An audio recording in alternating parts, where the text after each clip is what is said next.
J'ai testé donc Pocket Confidence par rapport à ma situation. Donc moi qui était mon postulat de base qui était de vouloir travailler donc à l'étranger. Donc tout d'abord Pocket Confidence m'a demandé un petit peu une base en fait de qui j'étais, qu'est-ce que je voulais, quelles étaient mes ambitions professionnelles, mais aussi plus personnelles, quel type d'étudiant j'étais et il m'a amené en fait à définir quels étaient mes buts et mes objectifs en lien avec mon projet professionnel, quelles aspirations j'avais, et en fait me mettre en relation avec des objectifs liés à ces aspirations justement. Donc tout d'abord, il fait une typologie en fait de qui tu es, qu'est-ce que tu veux, donc il demande des détails. Donc il te force en fait à réfléchir toi-même à ton projet pro, à ton projet de vie. Et finalement, il t'amène à te faire poser des questions que tu n'aurais pas forcément eu l'idée de te poser tout seul devant un ordinateur, devant un sujet. Et en fait, il te force à réellement à mettre des mots sur ce que tu veux faire et ce que tu as envie de faire. Et ce que tu peux faire aussi.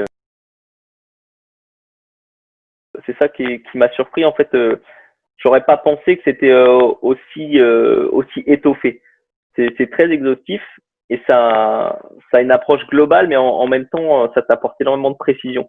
Et en fait, plus tu réponds, donc forcément, plus il va apprendre à te connaître, etc., plus tu vas pouvoir mettre le doigt sur les choses précises dont tu as besoin pour atteindre ton objectif.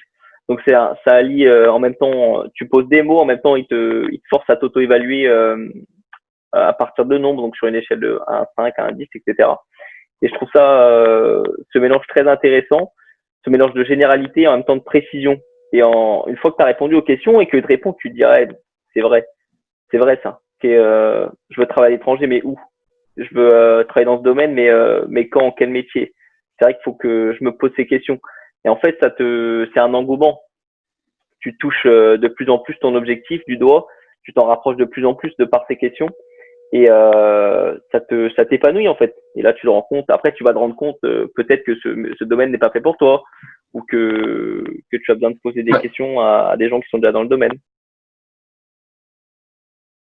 Quand on part d'un objectif, on peut dire un rêve, d'une ambition, admettons, je sais pas, je veux être trader. Et Pocket Confidence te force en fait à élargir ce champ et te faire rendre compte de qu'est-ce que tu as besoin pour être trader. On élargit. Et en fait, ça t'amène un cheminement, comme un plan de bataille en fait. Où aller, quoi faire, comment le faire, quand le faire. Ça te fait partie en fait d'un postulat et ça te fait réfléchir à tout ce qu'il y a autour. Qu'est-ce que tu as besoin toi-même Mhm. euh, pour arriver D'accord. à ce rêve, cette ambition. Parce que Pocket Confidence te permet d'élargir. Donc, il va pas dire, admettons, moi, je veux être trader. Pour reprendre cet exemple, il va pas te dire, faut que tu ailles dans telle école. Il va te demander quels sont qu'est-ce qui va te permettre de devenir trader. Donc là, tu te poses la question, c'est vrai, qu'est-ce qui va me permettre, quel parcours je vais devoir faire. Donc le parcours, forcément, ça passe pour cet exemple, par l'université, par des formations en trading, en finance, en mathématiques très pointues. Et donc forcément, ça va t'amener à chercher des écoles, des formations, comment en fait y parvenir, quel est le plan de bataille pour devenir trader. Donc, ça peut être par exemple à la sortie du bac, après une deuxième année, et ça se fait sur combien d'années d'études il va me falloir. Donc ça t'amène à élargir ton champ des réflexions par des questions relativement simples et qui vont du plus simple au plus poussé. Donc par exemple, pour un postulat de départ, quel type d'étudiant tu es? Est-ce que tu t'es renseigné? Est-ce que tu connais le domaine? Est-ce que tu as des connaissances?